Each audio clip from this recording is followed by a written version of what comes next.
Hey everyone, welcome back to the channel. I hope you are doing absolutely well. In today's video, I will show you how to copy all the indicators in Tradingview in 2026. Now, first of all, you need to come here on tradingview.com, then log in into your account if you haven't already. Now guys, if you are looking for the huge discounts of the year on the TradingView premium subscriptions, look no further because with the help of the link that is given in the description, you will be landed here on this page where you will get up to 80% off plus 1 month free on almost all of the subscriptions at TradingView. So if you are interested, make sure that you hurry up because only 2 days are left to end this sale. So when you come here on tradingview.com, simply click on the option of products in order to launch the chart.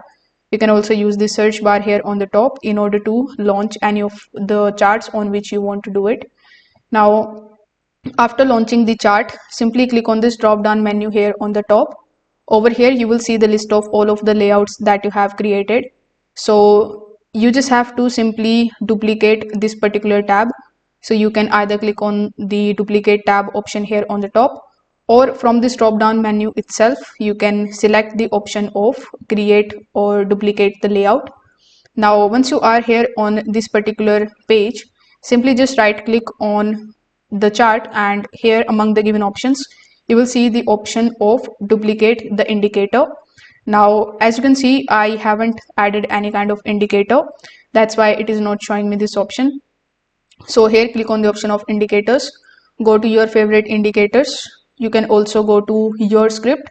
There you will find three dots right next to it. So with those three dots as well, you will be able to copy all of your indicators available on your chart. So if this video helped you out, make sure that you like this video and subscribe to the channel. Thanks for watching.